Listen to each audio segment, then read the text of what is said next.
Hi, welcome to Daddy Curb's farm.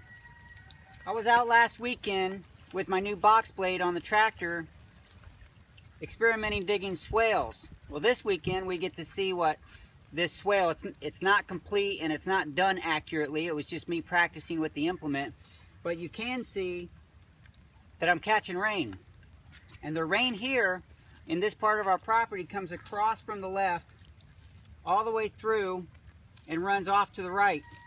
It's running like a river right now into the neighbor's property. The whole point of putting swales in this part of the property is to catch some of that water, let it sit and soak into the landscape instead of running off.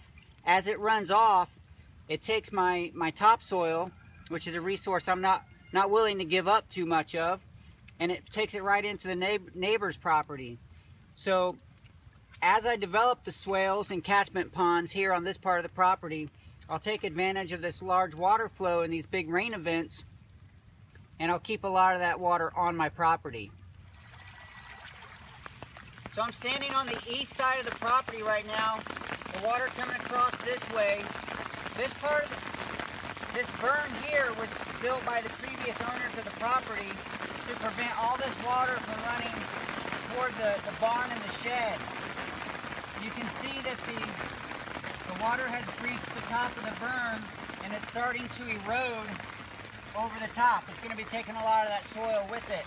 If this breaks out completely, I'm going to get a huge rush of water all going toward the chicken coops and the shed.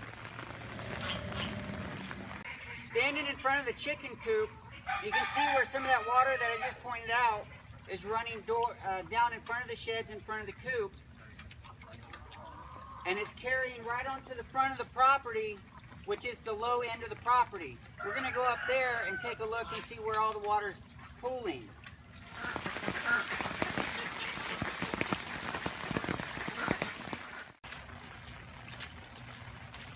So we moved up the property just a little further, and you can see the water that comes around back there where I was showing the berm, and the water goes to the neighbor's property, kind of hugs the fence line and runs down the fence line. You can see it puddling up here and running that direction. And some of it, there's a little ditch right here on my property that's running across here toward the front.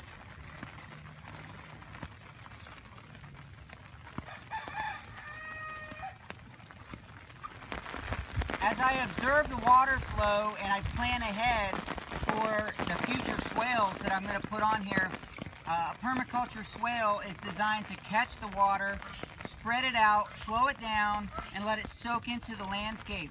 This section right here is a natural little curve off the edge of the property where the water comes in toward the property. This would be a really nice place to start a swale. This would be the catchment end of a swale. I could berm up here and run a swale across the property, and all this water would go in passively because it would be level and sit on the property and soak in rather than running off.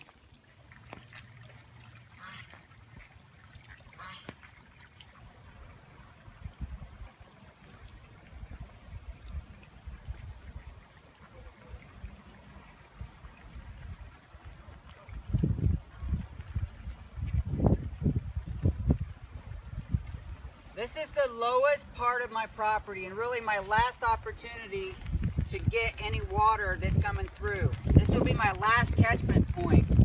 Ideally, as I have made my observations and now I'm planning for how to catch and use this water, this would be a nice place to put a little pond for that last bit of water, the last opportunity. I need to remove a lot of this soil so this can be deeper and I can catch this. Just over to my left is my orchard.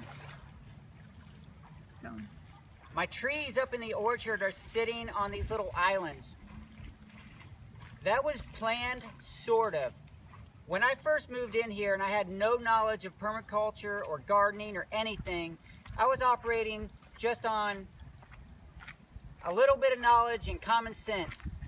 The clay soil here holds water, and I found out that trees don't like to sit in water, so my method of planting my orchard was actually on mounds that would sit above the clay soil.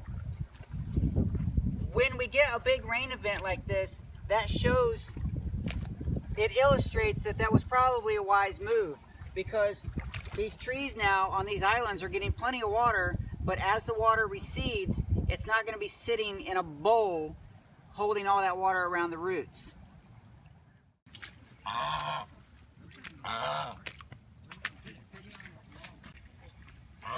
Right up here in front of the orchard, or behind the orchard, where I did, way back, I did this.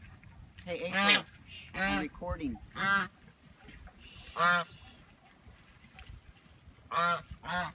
My first hugelkultur experiment, which was placed all wrong, but here it is.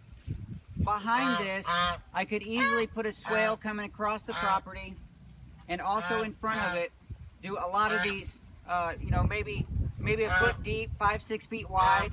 They don't have to be really deep channels, just enough to catch and slow down the water and let it soak in here instead of all running over into the neighbor's pond. His pond, when it was originally dug, was 16 feet deep. Over time, as all of my topsoil and all the neighbors' topsoil has went in there, his pond now is maybe 5 or 6 feet deep. So he actually needs a good drought so he can get in there when it's dry and scoop all that out. I'd like to prevent more of that by swaling on my property so I can keep some of that water.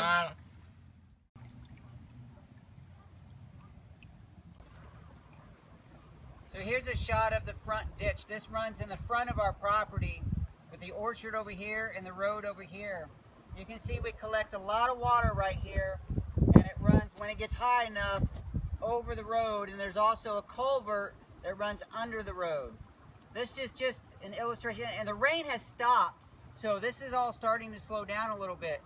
This morning when it was raining heavily, this was higher and the road was covered.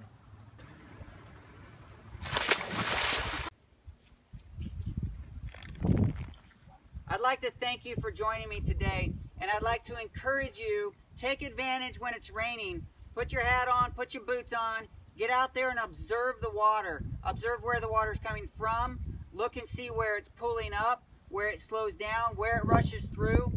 You have to know the pattern and the movement of the water in order to better understand how to harness the water.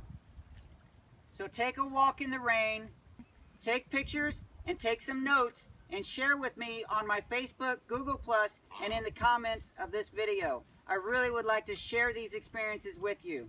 Thank you again for joining me. I'll talk to you soon.